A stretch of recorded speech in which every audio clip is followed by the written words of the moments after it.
Built-in kitchen scales.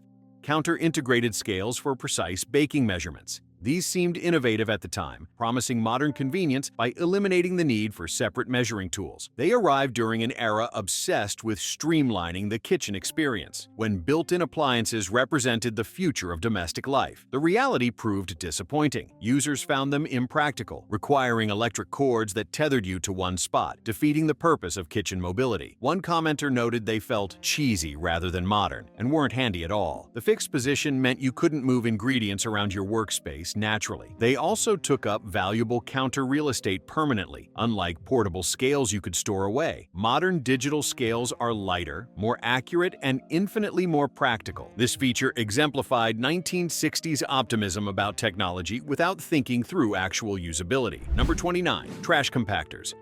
Appliances designed to compress household waste into smaller, denser packages. The 1960s saw Americans generating more packaging waste than ever before, and trash compactors promised to solve the growing garbage problem through sheer mechanical force. They were marketed as essential for modern living, particularly in suburban homes where weekly trash pickup was standard. The downsides were numerous. These machines were loud, expensive to purchase and maintain, and required special bags. They consumed significant energy to accomplish what simply meant you took the trash out less frequently. The compacted trash became incredibly heavy, making it harder to actually remove. They also trapped odors, creating smell issues if you didn't empty them quickly. As recycling consciousness grew, compactors became obsolete since you can't compact separated recyclables effectively. They occupy space better used for additional cabinets or modern appliances. This feature represented technological solutions searching for problems that didn't really exist. Number 28. Kitchen message centers. Wall-mounted organizational units combining clocks, calendars, notepads, and sometimes phone docks. These attempted to centralize family communication in the kitchen. Acknowledged as the home's hub, even in the 1960s, the concept recognized that families needed coordination systems before digital calendars existed. They provided dedicated space for grocery lists, appointment reminders, and phone messages when landlines were the only option. The execution was clunky. These units were bulky, often poorly designed, and created visual clutter on kitchen walls. Information still got lost or ignored. Family members had to remember to check them, defeating the purpose of centralized communication. The corkboards and notepads looked dated quickly, and the whole system depended on people actually using it consistently. Today's smartphones accomplish everything these centers attempted with better functionality, portability, and notification systems. The basic instinct was correct, but the technology wasn't there yet. This feature demonstrated that good intentions don't always translate to practical solutions. Number 27. Wall-mounted rotary telephones. Colorful rotary phones affixed to kitchen walls, often matching the room's decor scheme. These represented the peak of landline culture when phones were stationary furniture rather than mobile devices. Kitchen phones specifically became social centers where families coordinated schedules, friends chatted, and teenagers monopolized conversations, while parents needed to make calls. The stretched cords gave limited mobility, allowing you to stir something on the stove while talking. The aesthetic appeal was genuine, with avocado green, harvest gold, and bright red options making phones decorative elements. The limitations are obvious now. You were tethered to one location, conversations weren't private, and rotary dialing was painfully slow compared to touchtone. Party lines meant neighbors could eavesdrop. Commenters today express nostalgia but acknowledge the impracticality, with one noting that even with modern converters, restored rotary phones don't work flawlessly. The ritual of dialing had tactile satisfaction, but functionality matters more. These phones symbolized an era when communication was less convenient but perhaps more intentional, though that's debatable. Number 26. Patterned linoleum floors. Durable vinyl flooring featuring bold geometric patterns, checkerboards, or faux stone designs in kitchens and bathrooms. Linoleum represented affordable, practical flooring that could withstand heavy traffic and spills while adding visual interest. The 1960s embraced pattern maximalism, and floors were no exception. These were genuinely innovative for their time, offering easy cleaning and water resistance before modern vinyl planking existed. The patterns could hide dirt and wear better than solid colors. Installation was relatively simple, and costs were low compared to tile or hardwood. The negatives accumulated over time. These floors were cold underfoot, showed scratches and gouges easily despite durability claims, and dated homes instantly. The patterns that seemed fashionable became eyesores within a decade. They couldn't be refinished like wood, only replaced entirely. The adhesives used for installation often contained asbestos, creating health concerns during renovation. Seams could peel and trap moisture, leading to mold. Modern luxury vinyl plank flooring offers similar benefits with better aesthetics and easier installation. Patterned linoleum represents practical thinking compromised by questionable aesthetic choices. Number 25. Fold-down ironing boards. Wall-integrated ironing boards that folded into recessed cabinets when not in use. These exemplified space-saving design thinking when homes were starting to shrink compared to earlier decades. They promised to eliminate the awkward storage of bulky freestanding ironing boards in closets or laundry rooms. The built-in approach meant the ironing board was always accessible, theoretically encouraging people to keep clothes pressed and presentable. Installation required only a few square feet of wall space, usually in laundry areas or large closets. The problems were subtle but significant. The boards were typically smaller than freestanding versions, making it harder to iron large items like sheets or tablecloths. They were mounted at fixed heights, which didn't accommodate different users comfortably. If you didn't install them in the perfect location initially, you were stuck with poor ergonomics. They required wall cavity space and professional installation. When they broke or the hinges wore out, repairs were complicated. As permanent press fabrics and modern dryers reduced ironing frequency, these built-ins became underutilized architectural features. The concept was sound, but the execution needed flexibility. Number 24. Home hair dryer stations.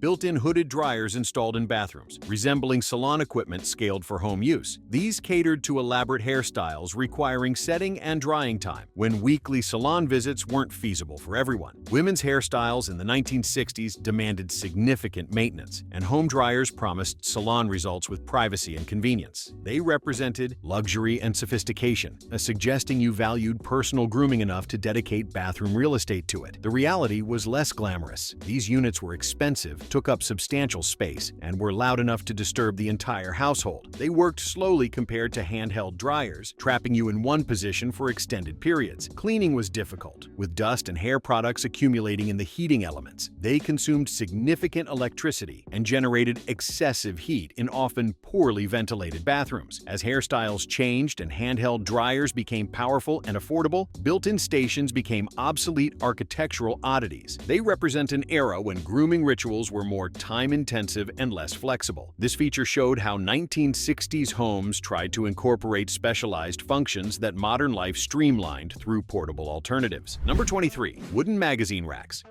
Freestanding or wall-mounted racks designed to organize periodicals like Life, Woman's Day, and Reader's Digest. These were functional pieces that doubled as decor, often crafted from teak or walnut with mid-century modern styling. Magazines were primary entertainment and information sources, arriving weekly or monthly and accumulating quickly. Racks kept them accessible and tidy, preventing coffee table clutter. They were relatively inexpensive and came in various designs from simple slots to elaborate tiered systems. The decline mirrors print media's evolution. As magazine subscriptions decreased and digital content dominated, these racks lost purpose. They were designed for specific dimensions that don't accommodate modern glossy publications or books well. The open storage meant dust accumulation and sun fading of covers. They occupied floor or wall space without providing closed storage for less attractive items. Today, they're nostalgic pieces occasionally repurposed for vinyl records or tablets, but their original function is essentially extinct. They represent an information consumption era fundamentally different from today's digital landscape. This ranking reflects their limited utility now, despite past practicality. Number 22. Smoking stands and glass ashtrays. Tall pedestal stands with attached ashtrays and decorative glass ashtrays scattered throughout living spaces. These were ubiquitous when smoking was socially acceptable and even glamorized in homes. The 1960s represented peak smoking culture before. Health awareness shifted attitudes. Smoking stands provided dedicated spaces that kept ash and butts contained while signaling hospitality to smoking guests. The glass ashtrays were often artistic, with bright colors and sculptural designs that functioned as conversation pieces. They were practical for an era when most social gatherings involved cigarettes. The cultural shift makes these artifacts of a problematic past. Smoking's health dangers and secondhand smoke concerns make these items reminders of ignorance rather than sophistication. The glass ashtrays collected tar residue that was difficult to clean thoroughly. They rank low because they facilitated harmful behavior that's rightfully been relegated to history. These items represent progress through their obsolescence. Number 21. Floral bedspreads. Heavily patterned bed covers featuring oversized floral prints in bold colors, often paired with matching curtains and pillows. These epitomized 1960s maximalist aesthetic that rejected minimalism in favor of visual abundance. Bedspreads served practical purposes beyond decoration, providing additional warmth in homes with less effective heating systems. The thick fabrics and generous sizing meant they could cover beds completely, creating finished looks without complex layering. They were affordable ways to update bedroom aesthetics and expressed personality through pattern choices. The overwhelming patterns created visual chaos in small bedrooms. These bedspreads were heavy, difficult to launder, and trapped dust and allergens in their thick weaves. The synthetic fabrics commonly used didn't breathe well, making them uncomfortable in warmer months. Color matching with other room elements was challenging, and the prints dated quickly as tastes evolved. Their ranking reflects good intentions undermined by excessive execution. Number 20. Boldly colored kitchen appliances. Refrigerators, stoves, and dishwashers in avocado green, harvest gold, burnt orange, or copper tones. These represented rebellion against decades of white appliance monotony, bringing personality into kitchens. Manufacturers capitalized on broader color trends in fashion and design, offering appliances as style statements rather than purely functional tools. The bold colors could coordinate with kitchen decor schemes, creating cohesive looks that felt intentional and modern. They expressed optimism and playfulness that characterized 1960s design thinking. The colored finishes often showed wear, scratches, and discoloration more obviously than white. The concept of personalized appliances was sound, but the execution locked people into dated aesthetics. Number 19. Large console televisions. Massive wooden cabinet televisions with built-in speakers, often positioned as living room focal points with furniture arrangements oriented toward them. These were serious furniture investments that signaled family priorities and economic status. The substantial cabinets housed tube technology that required significant space and provided mediocre picture quality by modern standards. They represented entertainment centralization when families gathered for scheduled programming. The wooden cabinetry integrated televisions into home decor, rather than treating them as eyesores to hide. They offered better sound than modern flat screens through larger speaker systems. Screen sizes were small relative to cabinet dimensions, wasting space. They consumed enormous electricity and generated significant heat. The wood cabinets required furniture care but didn't actually improve picture quality. These consoles rank low because nostalgia can't overcome their fundamental inefficiency and obsolescence. Number 18. Electric blankets.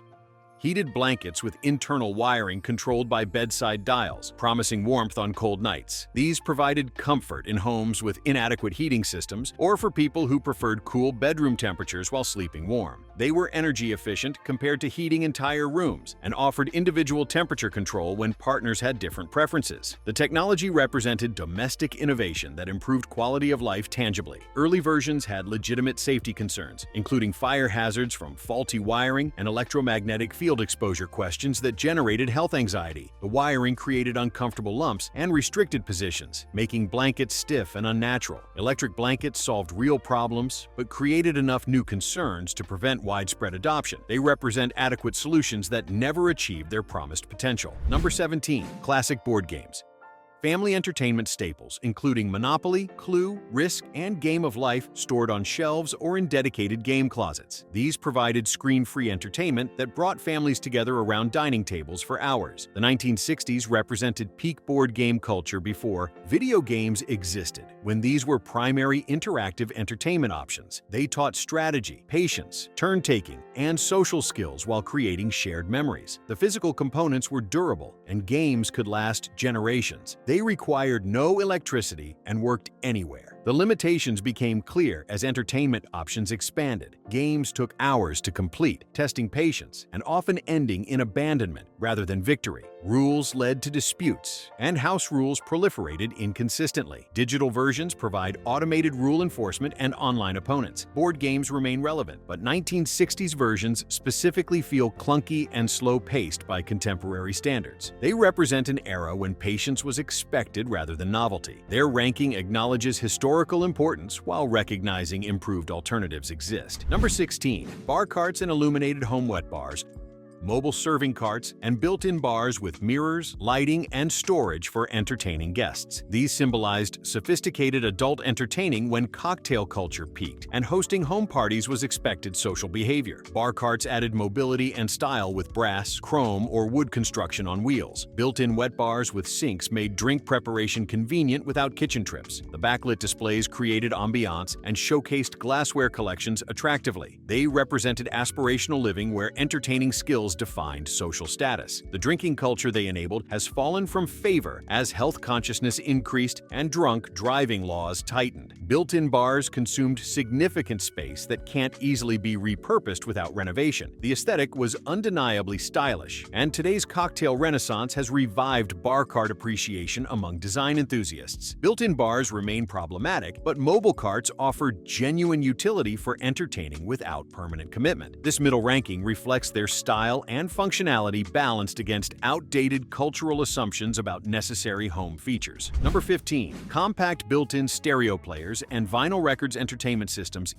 integrated into custom cabinetry with turntables, amplifiers, and speakers, accompanied by growing record collections. These represented significant investments in music appreciation when audio quality mattered to enthusiasts. The built-in approach created dedicated listening spaces and protected equipment. The ritual of selecting, handling, and playing vinyl created intentional music experiences rather than background noise. Sound quality was genuinely superior to contemporary AM radio and early cassettes. The cabinetry incorporated storage for expanding collections. The systems provided living room focal points that demonstrated cultural sophistication. The integration made systems difficult to upgrade as technology advanced without renovating entire entertainment centers. Turntables required maintenance and proper setup for optimal performance. Vinyl was fragile, expensive, and required careful storage. The systems were immobile, limiting room arrangement flexibility. The deliberate listening experience was genuine benefit in an increasingly frenetic world, but the permanent installation created long-term inflexibility. These systems represented peak analog audio culture before digital convenience prioritized access over quality. They rank mid-tier because audio quality and ritualistic appeal partially offset impracticality and obsolescence. Number 14. Tiki-inspired decor.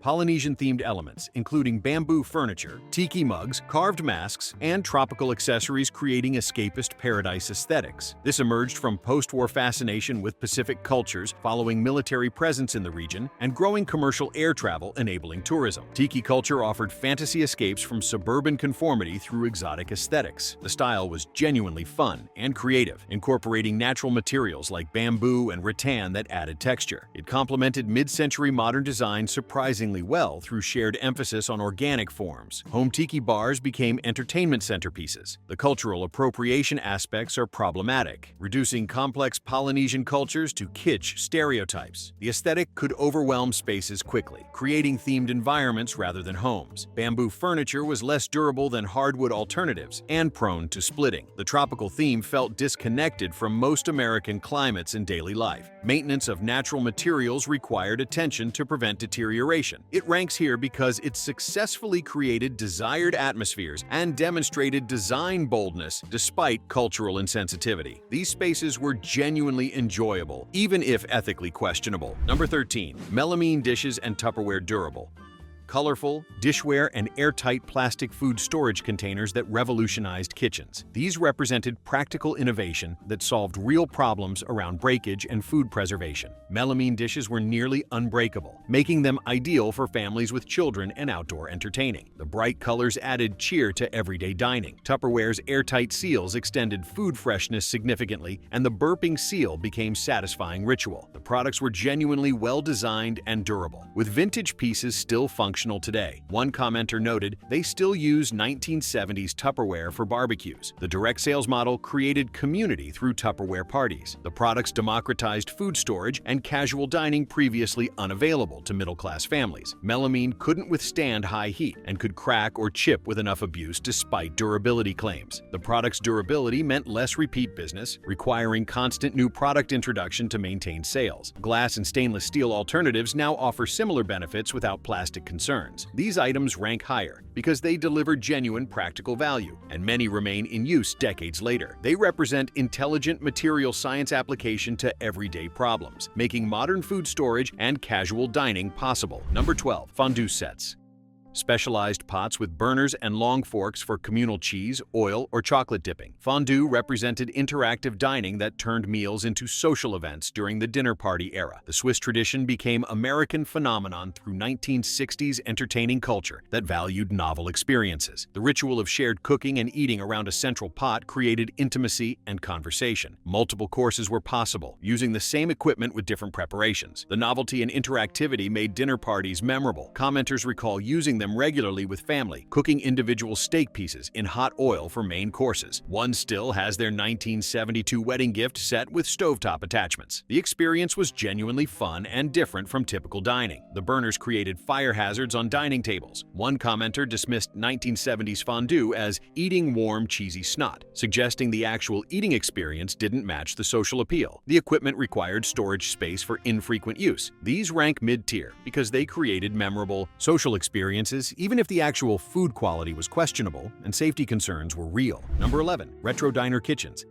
Kitchens styled with checkered floors, chrome accents, Formica countertops, and vinyl booth seating mimicking commercial diners. These represented playful nostalgia for 1950s Americana filtering into 1960s home design. The aesthetic was bold, cheerful, and unapologetically casual in era, beginning to question formal living. Chrome and Formica were genuinely durable, easy to clean, and affordable compared to natural materials. The style worked well for families prioritizing function over formality. Booth seating maximized space efficiency in kitchen eating areas. The black and white checkered floors were practical for hiding dirt while making design statements. The aesthetic celebrated American popular culture rather than European sophistication. The style was intensely trendy, dating homes severely within a decade. Checkered floors created visual chaos in small spaces. Chrome showed water spots and fingerprints constantly, requiring frequent polishing. Formica could chip, burn, and peel at seams despite durability. Vinyl booth seating cracked and split over time, and repairs were obvious. These kitchens rank here because they successfully achieved their playful intentions despite practical limitations and severe dating. Number 10. Indoor BBQ grills. Built-in kitchen grills with dedicated ventilation systems for year-round indoor cooking. These promised outdoor cooking convenience regardless of weather, appealing to regions with harsh winters or limited outdoor space. They represented luxury features that suggested serious cooking commitment. The grills eliminated need for outdoor equipment and enabled grilling as regular cooking method rather than special occasion. The built-in ventilation addressed smoke concerns that made indoor grilling previously impractical. They offered convenience for spontaneous grilling without setup and weather checking. The ventilation systems were often inadequate, filling homes with smoke and grease despite dedicated hoods. Installation was expensive, requiring professional ventilation work and gas or electric connections. They consumed significant counter or cabinet space in kitchens where space was already premium. Cleaning was more difficult than outdoor grills, since grease couldn't simply burn off and had to be contained. The grills couldn't achieve authentic outdoor grilling flavor. These rank in the middle because they solved real problems for specific situations while creating new problems for most users. Number 9. Lattice room dividers and built-in planters.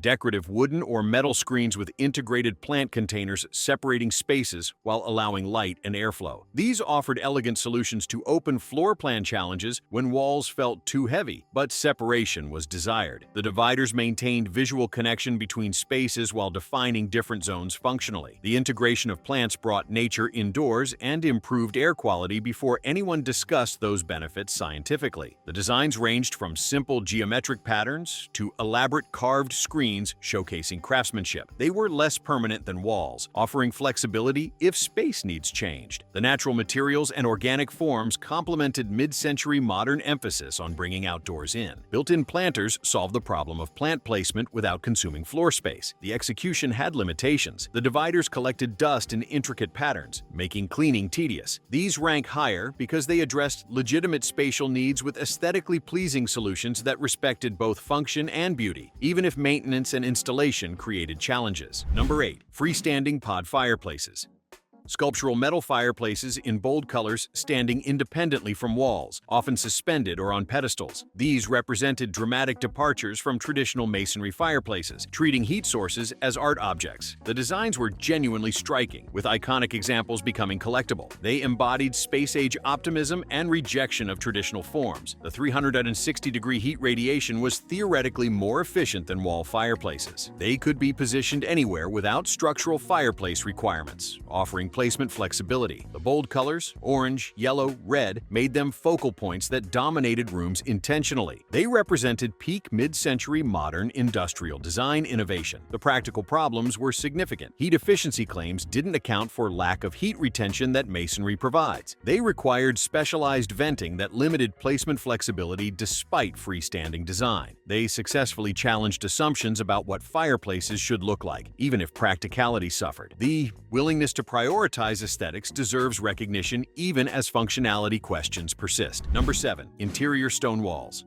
Natural stone accent walls bringing texture and rustic sophistication indoors. These created dramatic focal points that connected homes to natural environments. The installation represented significant investment and craftsmanship, with each stone individually placed. Stone provided textural contrast against smooth plaster and wood surfaces that dominated interiors. The material was genuinely durable, requiring no maintenance beyond occasional cleaning. Stone walls worked particularly well with mid-century modern emphasis on natural materials and organic forms. They provided visual interest without color that dated less quickly than painted walls. The thermal mass could help regulate temperature in well-designed applications. Stone installation was expensive, requiring skilled masons and strong structural support for weight. The rough surfaces collected dust and crevices that were difficult to clean thoroughly. They rank higher because they delivered lasting visual impact and durability that justified costs, creating architectural features that became defining characteristics of homes. Number 6. Bold and patterned wallpaper.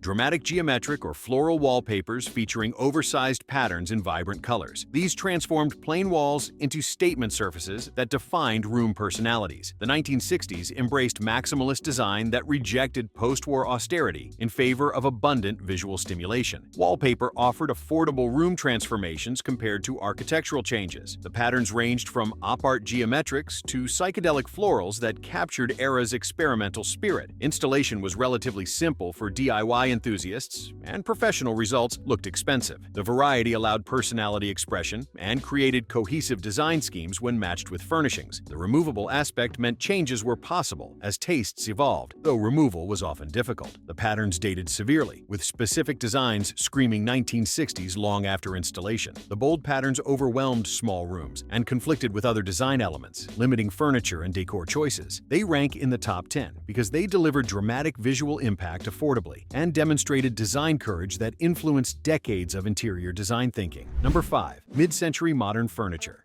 Sleek minimalist furniture emphasizing clean lines, organic forms, and functional beauty. This included iconic pieces like Eames chairs, teak sideboards, kidney-shaped tables, and modular sofas. These represented design philosophy valuing honesty in materials and purpose-driven aesthetics. The furniture broke from ornate traditional styles that dominated previous generations. Quality construction using solid woods like teak and walnut ensured longevity, with many pieces still functional today. The designs were genuinely innovative, with pieces becoming museum-worthy design icons. The furniture scaled appropriately for smaller post-war homes while providing necessary function. The emphasis on craftsmanship meant pieces were investments rather than disposable goods. Commenters note the enduring appeal, with one describing an amazingly well-preserved example from the 1960s. The style influenced everything that followed and remains relevant today. The aesthetic purity sometimes sacrificed comfort, with chairs prioritizing appearance over ergonomics. Authentic pieces were expensive when new and are even more costly now as collectibles. They rank high because they fundamentally changed how people understood furniture design and created lasting classics that remain desirable and influential 60 years later. Number 4. Wood paneling.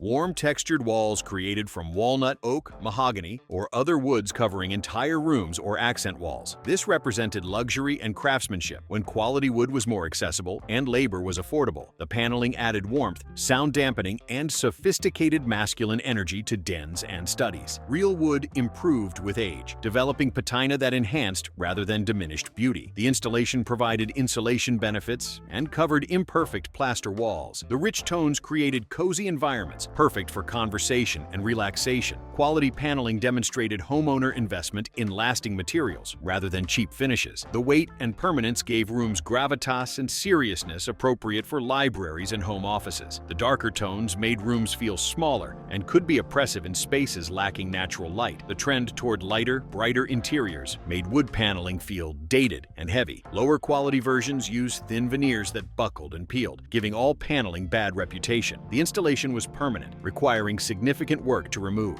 When tastes changed, wood required maintenance to prevent drying and cracking. These walls rank high because when done well with quality materials, they created beautiful, lasting environments that improved homes. Number 3. Dedicated rec rooms.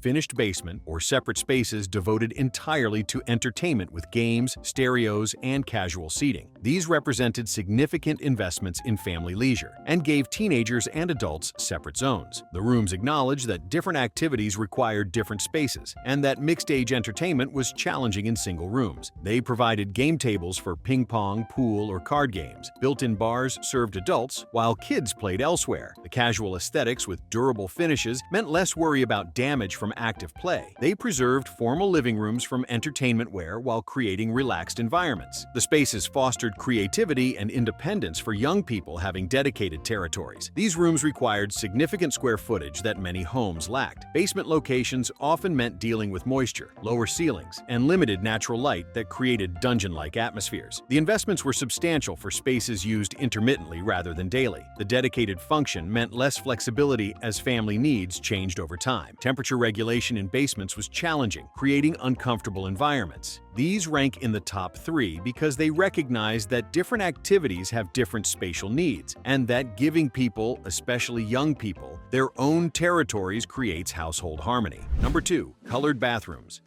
Vibrant fixtures in pink, mint green, turquoise, yellow, or blue creating coordinated bathroom schemes. These represented rebellion against utilitarian white that had dominated for decades. Mamie Eisenhower's pink bathroom popularized the trend among American homeowners seeking glamour and personality. The colors transformed functional spaces into design statements that expressed homeowner taste. Coordinated fixtures with matching tiles, wallpaper, and accessories created cohesive jewel box environments. The trend democratized luxury previously available only through expensive materials. The colors added joy and playfulness to daily routines. Quality fixtures were durable, with many colored bathrooms surviving intact today. Commenters expressed genuine affection, with one noting, "I love the pink tub and sink," and another documenting a pink bathroom beauty before demolition. The colored fixtures became millstones when tastes changed since bathrooms are expensive to renovate. The specific mid-century colors dated homes severely during later decades when white returned to favor. Matching replacement fixtures became impossible when one element broke, forcing complete renovations or mismatched repairs. The colors limited decorating flexibility with wall colors, towels, and accessories needing to complement permanent fixtures. Resale values suffered as buyers factored renovation costs into offers. They ranked second because they successfully transformed everyday spaces into personal expressions and brought joy to routine activities. Number 1. Conversation pits and sunken living rooms. Lowered seating areas with built-in cushions designed for intimate social gatherings, often surrounding fireplaces. These represented peak mid-century social design thinking that prioritized face-to-face interaction and community. The design forced people into closer proximity and eye-level contact that encouraged genuine conversation. The sunken position created cozy enclosure within larger open spaces, defining zones without walls. The built-in seating eliminated furniture arrangement concerns and provided generous capacity. The architectural drama made living rooms into designed experiences rather than furniture collections. Commenters overwhelmingly praised them. Don't care what anyone says, sunken living rooms were a great design feature. I love them so much, and cool mod version very slick. Multiple users expressed disappointment that later homes lacked this feature. The designs fostered connection and conversation in era before devices dominated attention, with one noting they were really cool back when people used to actually sit around and talk to one another. They rank first because they succeeded completely at their purpose of creating intimate, memorable spaces that fostered genuine human connection. Fuzzy toilet tank covers. The fuzzy toilet tank cover represents the absolute peak of 1970s bathroom excess. These fabric-covered contraptions wrapped your toilet's porcelain tank in shag material, often with matching lid covers and floor mats, creating a coordinated bathroom ensemble. The trend emerged from a broader movement to make every surface in the home softer and more decorated. The appeal was straightforward. They added color coordination to bathrooms and prevented the cold shock of leaning against porcelain. However, these covers were dust magnets that absorbed bathroom humidity, becoming musty over time. They also made basic toilet maintenance unnecessarily complicated. One person noted that their grandmother's peach fuzzy set collected more dust than a Swiffer factory. The verdict is clear. This decoration was taken several steps too far. Toilets are utilitarian fixtures that function best without fabric accessories. Carpeted bathrooms.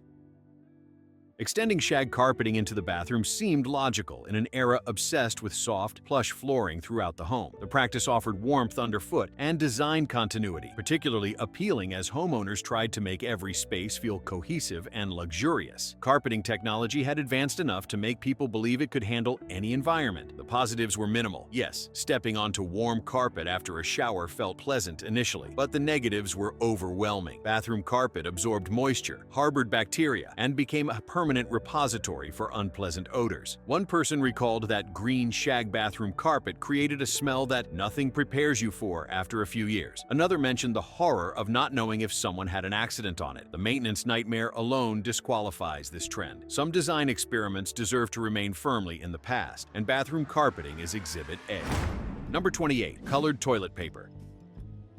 Colored toilet paper allowed homeowners to coordinate their bathroom color schemes down to the smallest detail. Available in shades of pink, blue, green, yellow, and more, these rolls matched avocado fixtures, harvest gold tiles, and pink bathtubs. The trend peaked in the mid-1970s when coordination and design unity dominated interior decorating philosophy. Manufacturers marketed these products as sophisticated lifestyle choices. However, the dyes used in colored toilet paper contained chemicals that could irritate sensitive skin, harm septic systems, and damage the environment. One person remembered discovering they were allergic to green Scott tissue in 1977. The added cost for no functional benefit combined with potential health concerns made this trend particularly pointless. The novelty wore off quickly once people realized practical white paper worked just as well without the drawbacks. This was pure aesthetics with negative practical consequences. Number 27. Multi-gauge weather stations. These decorative wall pieces typically featured 3 dials displaying temperature, humidity, and barometric pressure. Often encased in wood or wood veneer frames, they hung prominently in living rooms and dens throughout the decade. While the gauges were technically functional, most people never actually consulted them for weather information. They served purely decorative purposes. The appeal lay in their scientific appearance and the touch of sophistication they supposedly added to a room. Fancier versions featured real wood construction, while budget models used wood veneer. The fundamental problem was redundancy. These devices provided information that people could obtain more accurately from actual weather reports or by simply looking outside. They collected dust, required occasional adjustment, and took up wall space that could have been used for more meaningful decoration. One person recalled their house having a version with wood veneer rather than real wood, highlighting how even within this unnecessary category, there were tiers of authenticity. The verdict: decorative clutter masquerading as functional design. Battery-powered wall clocks with matching candle sconces.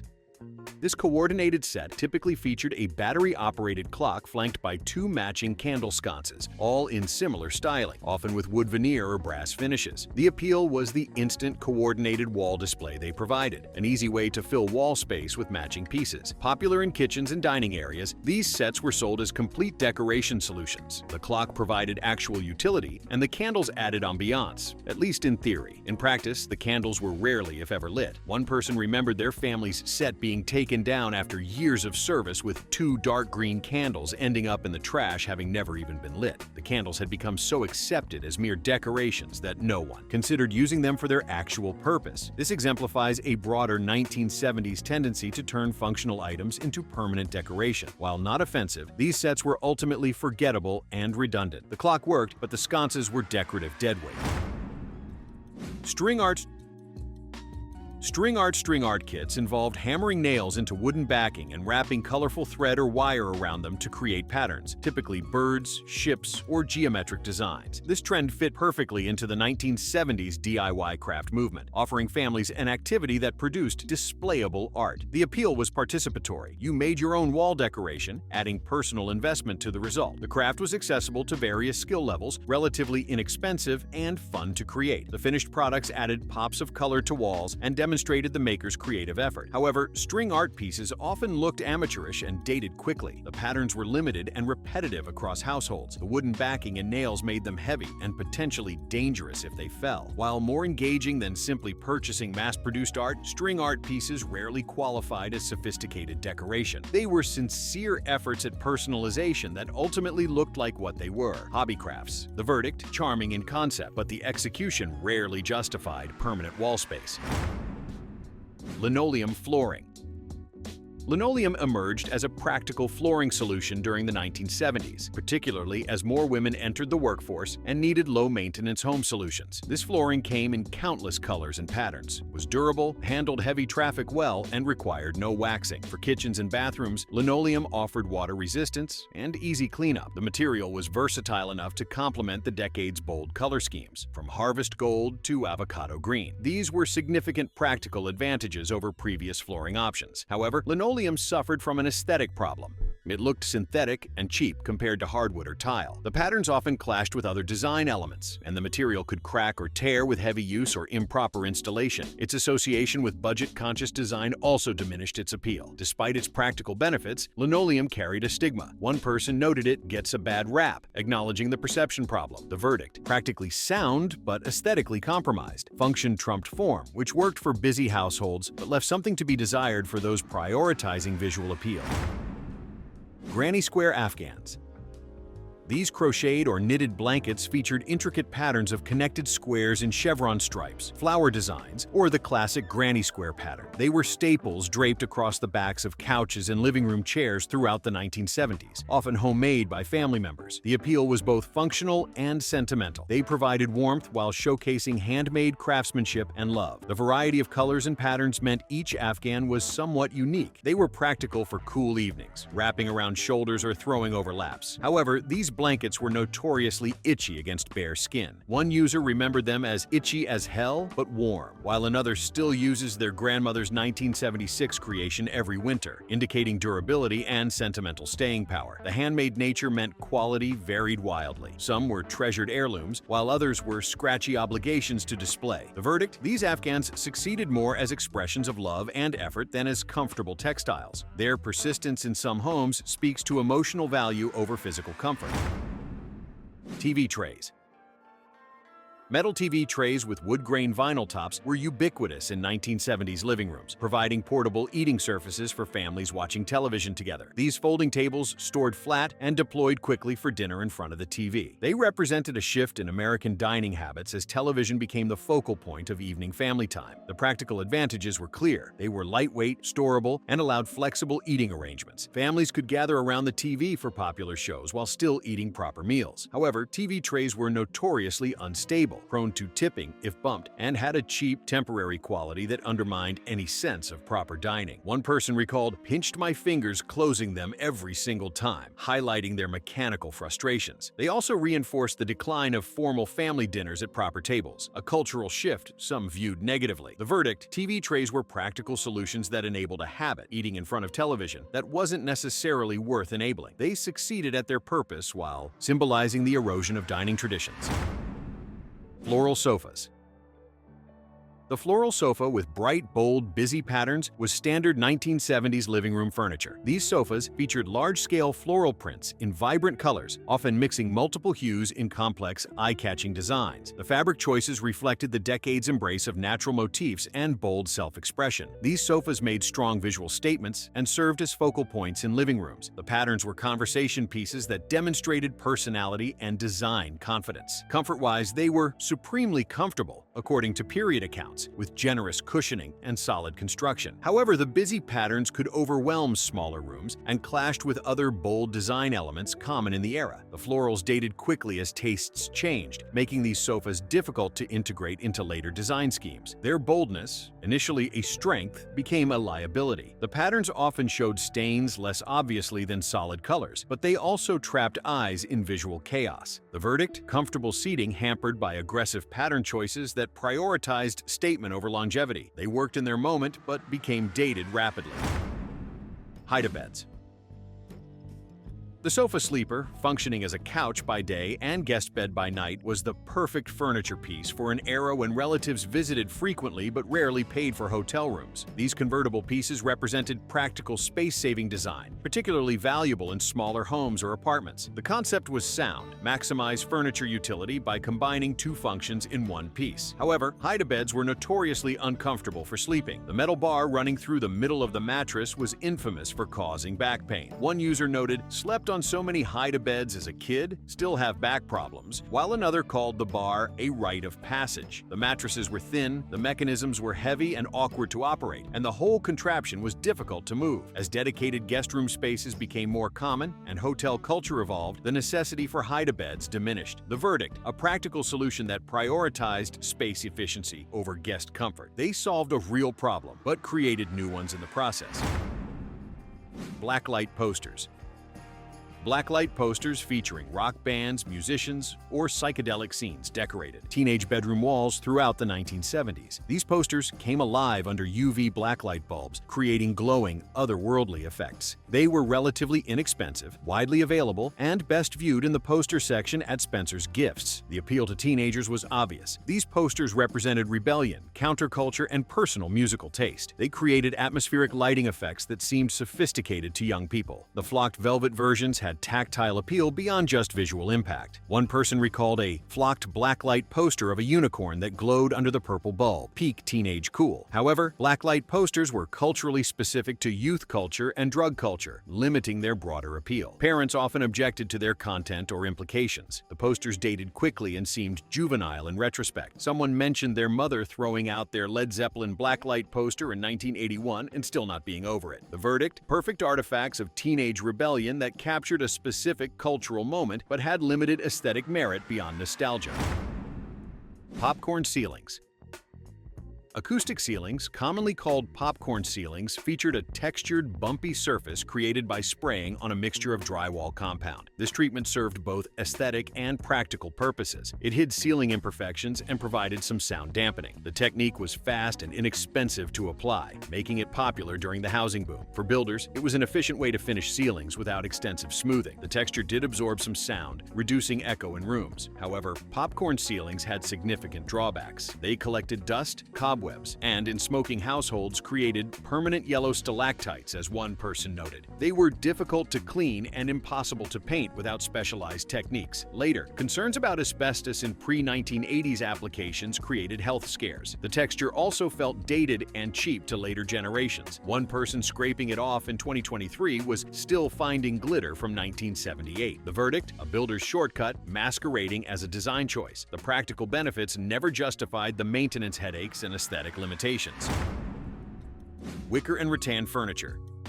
Wicker and rattan furniture brought natural materials and bohemian styling into 1970s homes. The iconic peacock chair with its dramatic fan back became a symbol of the era, appearing in countless photographs. Wicker pieces fit the decade's embrace of natural elements and organic materials. The furniture was lightweight, relatively inexpensive, and added textural variety to rooms dominated by upholstered pieces. The natural color complemented earth-tone color schemes. However, wicker furniture had comfort problems. The peacock chair poked you in the back, but looked so cool in photos, one person remembered. Another recalled wicker furniture plus bare thighs in summer, Josh's permanent grid marks. The material could splinter with age, snag clothing, and was difficult to clean thoroughly. Despite these issues, wicker maintained cyclical popularity, coming in and out of fashion across decades. The verdict: style over substance. These pieces photographed beautifully and made design statements, but daily use revealed significant comfort compromises. They succeeded as decorative objects while failing as practical furniture. Home electric organs. Home organs, particularly brands like Lowry, became aspirational purchases for middle-class families in the 1970s. These electronic instruments offered live music capabilities in an era before sophisticated home audio systems. Organs were displayed in malls with salesmen in suits demonstrating their capabilities, creating an aura of sophistication. The instruments featured impressive arrays of switches, stops, and light-up buttons that looked technological and modern. They provided entertainment value for families and were smaller alternatives to full pianos. One person remembered, every relative tried to play Tie a Yellow Ribbon on the Lowry organ at parties. However, organs were expensive, took up significant floor space, and required actual musical skill to use properly. Many sat gathering dust after initial enthusiasm waned. The specific connection to Lawrence Welk fans suggested a generational and cultural specificity that limited broader appeal. The verdict: aspirational purchases that promised musical sophistication but often delivered expensive furniture. They worked best for families with genuine musical interest and commitment. Console stereos with 8-track. The console stereo was a massive wooden cabinet housing a turntable, stereo receiver, 8-track player, and built-in speakers behind decorative fabric. These systems were furniture pieces first and audio equipment second, designed to match room decor. The integrated design meant no visible wires or component stacking, creating a clean, unified look. Storage for records and tapes was built in, and the substantial presence made the stereo a status symbol. However, these systems were incredibly heavy, requiring 4 people to move, according to someone. The audio quality was limited by built-in speakers and minimal controls, often just radio tuning, volume, and maybe bass and treble adjustments. The 8-track format was already becoming obsolete by the late 1970s, and upgrading components was impossible without replacing the entire unit. One person noted their father still has his 1974 Magnavox console, plays records perfectly, suggesting some units had remarkable longevity. The verdict: beautiful furniture that happened to play music, prioritizing aesthetics over audio fidelity. They represented an era before separates, and component systems dominated home audio. Console TVs.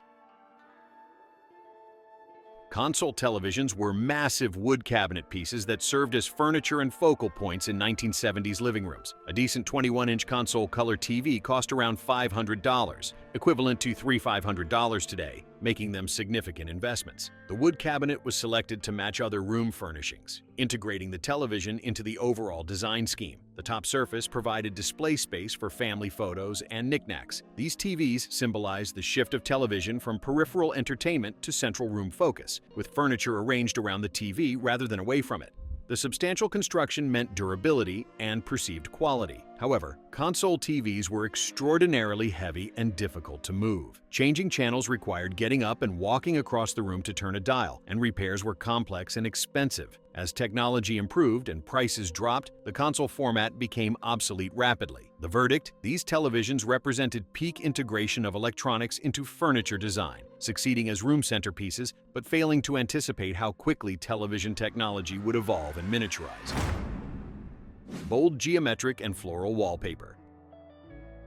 The 1970s embraced wallpaper featuring colorful, bold patterns with geometric shapes or floral and botanical prints in rich earth tones. These papers featured avocado green, mustard yellow, and burnt orange in complex, eye-catching designs. Some installations extended wallpaper from walls across entire ceilings, creating immersive, pattern environments. The appeal was about bold self-expression and rejecting the bland uniformity of previous decades. Wallpaper allowed for dramatic transformations and personality expression. Some patterns incorporated outdoor scenes, bringing nature inside. The variety meant homeowners could find patterns matching their specific aesthetic vision. However, these patterns were overwhelming in practice. One person described the wallpaper as so loud you could hear it, while another had orange flowers on the walls and ceiling. Zero peace. The busy patterns clashed with the equally bold furniture and carpet patterns common in the era, creating visual chaos. Wallpaper was also difficult to remove and dated quickly. The verdict: ambitious pattern maximalism that often crossed from bold into exhausting. The patterns worked in small doses, but overwhelmed when applied extensively. Fondue sets. Fondue sets, particularly in burnt orange or harvest gold colors, became essential social entertaining tools in the 1970s. These pots with long forks facilitated communal eating experiences, whether melting cheese or chocolate. Fondue parties represented sophisticated entertaining, borrowing from European traditions and bringing them to American homes. The participatory nature made eating interactive and social. The equipment itself was often attractive, matching kitchen color schemes. However, fondue was more novelty than a genuinely good food. One person noted, fondue parties were just an excuse to stab your cousin with a tiny fork. Another kept their burnt orange fondue pot still in the attic. Never successfully made cheese fondue once. Pots required constant temperature management, the forks were awkward, and the communal eating format raised hygiene concerns. Cleanup was difficult, especially with burnt cheese residue. Fondue represented aspiration toward continental sophistication that most American cooks couldn't quite execute. The verdict: better in concept than execution. Social ritual appealed more than the actual food produced, and the equipment gathered dust after the trend passed. Beanbag chairs. The beanbag chair, created in 1968 by Italian designers to represent counterculture, became iconic 1970s furniture. These non-traditional, non-conforming seats were fun, flexible, and beloved by teenagers. They molded to your body, were lightweight and movable, and embodied the casual, anti-establishment ethos of the era. Available in various sizes and colors, including bright orange vinyl, beanbags fit anywhere and required no specific placement. They were affordable and represented youthful rebellion against formal furniture. However, beanbags had serious drawbacks. The vinyl versions sounded like a fart every time you sat down. Getting out of them was ungraceful, especially for older or less flexible people. The filling shifted and settled, requiring periodic redistribution. One person recalled getting grounded for life when we cut one open and the entire living room became a static-filled snow globe. They were also viewed by parents as juvenile and inappropriate for formal spaces. The verdict? Perfect furniture for the young and flexible, terrible for everyone else. They captured the decade's casual spirit while offering minimal practical seating value. Lava lamps. Lava lamps, with their hypnotic blobs of colored wax rising and falling in liquid, became quintessential 1970s decor. These lamps provided ambient lighting and mesmerizing visual entertainment. They were conversation pieces that signaled groovy, alternative tastes. The constantly moving wax created a relaxing, meditative effect that fit the era's interest in altered consciousness and contemplation. One person remembered having a red-yellow lava lamp on 24/7. Probably explains a lot. They were relatively inexpensive, available in various color combinations, and required no maintenance beyond keeping them plugged in. However, lava lamps provided minimal useful illumination and took hours to heat up and start flowing. They were fragile, and if shaken or tipped, the lava could be permanently damaged. The association with drug culture gave them countercultural cachet but made them controversial in some households. They also consumed continuous electricity. The verdict? Pure aesthetic experience offering zero practical value. They succeeded brilliantly at creating atmosphere and mood, making them worthy decor despite their impracticality. Waterbeds.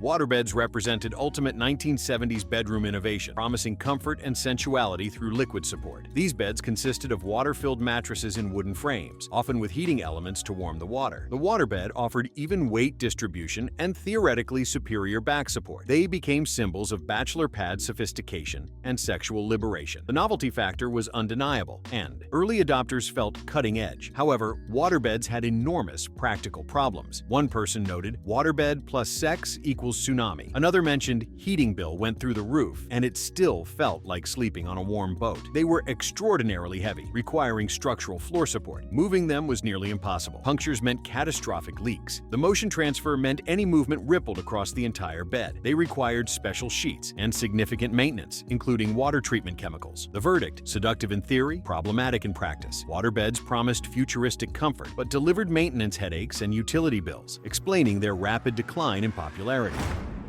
Sunburst clocks and mirrors. The sunburst or starburst clock and mirror, featuring radiating spokes or rays extending from a central hub, was ubiquitous 1970s wall decor. These pieces served as bold statement artwork, catching light and drawing attention. They represented atomic age optimism and mid-century modern aesthetics, carrying into the 1970s. The dramatic design worked as a focal point above televisions, couches, or mantles. The metal construction, often in gold or brass tones, complemented the earth tone color schemes. These pieces were mass-produced but felt sophisticated and modern. One person noted, "That starburst clock was in every house. My parents still have theirs and it still works." Another hated it as a kid. Bought one on eBay last year for $300. This pattern, universal presence followed by decades later appreciation, suggests genuine design merit. The verdict? Successful mass-market design that balanced boldness with versatility. These pieces made statements without overwhelming spaces and have aged better than many 1970s trends, evidenced by their collectability today. Harvest Gold appliances and decor.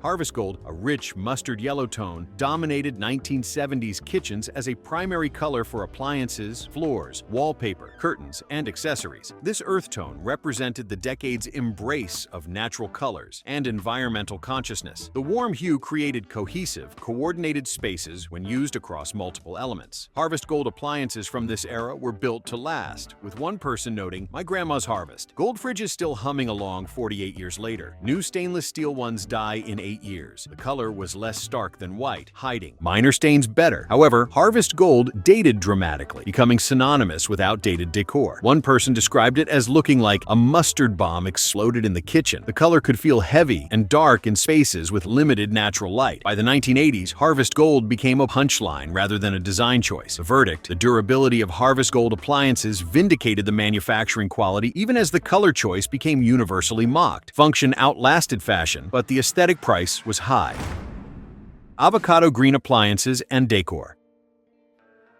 Avocado green rivaled Harvest Gold as the defining 1970s color, appearing on refrigerators, stoves, carpeting, and countless accessories. This deep, muted green referenced natural tones and the environmental movement while providing a bold alternative to white appliances. Like Harvest Gold, Avocado green created coordinated spaces and worked well with wood tones. The appliances were built for longevity, with one person noting their mother's avocado green fridge still running strong in 2024. Thing is indestructible. The color pairing of Harvest Gold and avocado green together was peak 70s, according to one person who missed it unironically. The saturation was bold without being garish, and the natural association made it feel organic rather than artificial. However, avocado green suffered the same fate as Harvest Gold, becoming shorthand for outdated design. The color was difficult to match when appliances needed replacement, forcing complete color scheme changes. The verdict: avocado green succeeded in its era by creating warmth and natural connection, and the exceptional durability of appliances in this color suggests quality manufacturing. The mockery it later received was more about generational rejection than genuine aesthetic failure. Macrame.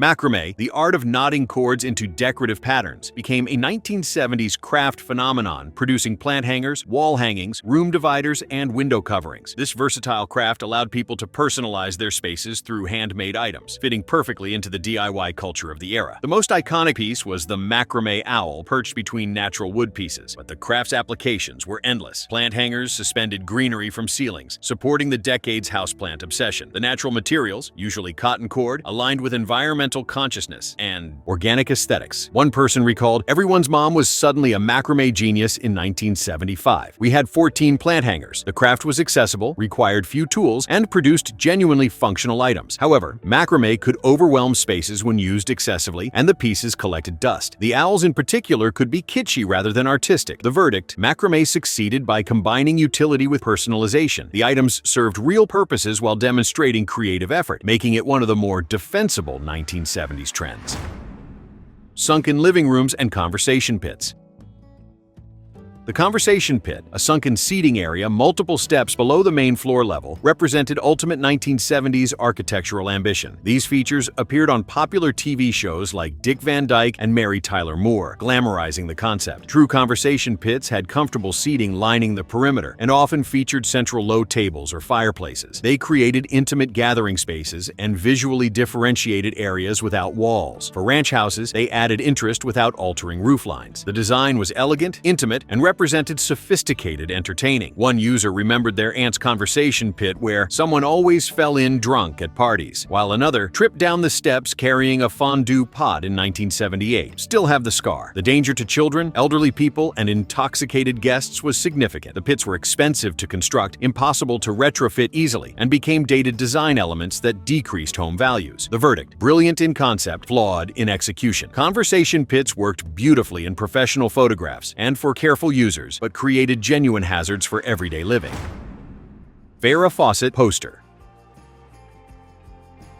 The iconic 1976 photograph of Farrah Fawcett in a red one-piece swimsuit became one of the most purchased posters of the decade and a defining cultural image. This poster transcended mere celebrity memorabilia to become a cultural phenomenon, purchased by millions and displayed not just in teenage boys' bedrooms, but also in adult spaces like dens and garages. One person noted, "That red swimsuit poster was in every boy's room and half the dad's garages." Another had Farrah on my wall from 1977-1983. me. Never forgave my mom for taking it down. The poster represented several cultural currents: the rise of celebrity culture, changing attitudes toward sexuality and display, and the power of mass-marketed imagery. Farrah's feathered hair influenced fashion trends, and her all-American appeal crossed demographic boundaries. The poster was affordable, widely available, and socially acceptable in ways other pin-up imagery might not have been. The verdict: this wasn't just decor, but cultural documentation. The Farrah poster captured a specific moment in American popular culture and remained resonant for decades, making it transcendent rather than merely trendy.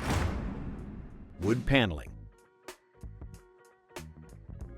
Wood paneling, typically fake wood made from plywood or fiberboard designed to resemble real wood, became the defining wall treatment of 1970s homes. This trend began in the post-World War II housing boom as an inexpensive, easy-to-install alternative to plaster or drywall. By the 1970s, it was everywhere: living rooms, basements, dens. The appeal was multifaceted. It was relatively inexpensive, easy to install, hid wall imperfections, and brought natural wood tones into homes even when the panels weren't actual wood. The material created a certain cozy warmth, particularly in basements. However, wood paneling made rooms significantly darker, absorbing rather than reflecting light. One person recalled that dark paneling made every basement feel like a cave, but in a cozy way until you were 12 and realized it sucked up all the light. Another mentioned their parents paneled the entire downstairs in 1976, and when we sold the house in 2018, the buyers literally paid us less because of it. Yet another contradicted this, saying they ripped it out of my 1974 house and regret it. Painted drywall looks cheap now. This divided response reveals wood paneling's complexity: simultaneously dated and nostalgic, cheap and charming. The verdict: wood paneling defined the 1970s aesthetic more completely than any other element, making it essential to the decade despite its significant drawbacks. Shag carpeting. Shag carpeting, with its long, dense, plush fibers and vibrant colors, stands as the single most iconic home decor element of the 1970s. Made possible by advances in synthetic fiber technology during the 1960s, shag carpet swept through American homes in colors like hot pink, scarlet, sunshine yellow, baby blue, gold, green, and particularly bright orange. The appeal was visceral and immediate. Stepping onto thick, soft carpet felt luxurious. The variety of colors allowed coordination with other decor elements. Shag represented comfort, informality, and sensory pleasure. It made spaces feel warmer and more inviting. However, maintaining shag carpet was enormously difficult. Regular vacuuming was insufficient, requiring periodic raking with special tools to keep the pile standing. One person recalled the rake was mandatory. My mom raked the living room carpet like it was the Zen garden. Items dropped into shag disappeared forever. Lost so many Barbie shoes in that orange shag. Vacuuming did nothing. The carpet trapped dirt, pet hair, and odors deep within its fibers. It was difficult to clean thoroughly and showed traffic patterns. Despite these maintenance nightmares, shag carpet delivered on its promise of tactile pleasure and bold visual impact. The verdict: shag carpeting succeeded completely at its goal of creating soft, colorful, distinctive floor covering. It defined an era more than any other single element, balancing genuine comfort against impracticality. Its universal presence and instant recognizability make it the ultimate 1970s home decor item, combining the decade's embrace of bold color, comfort, and maintenance challenges into one soft, plush package. Like this video? Click on the cards showing on your screen for more.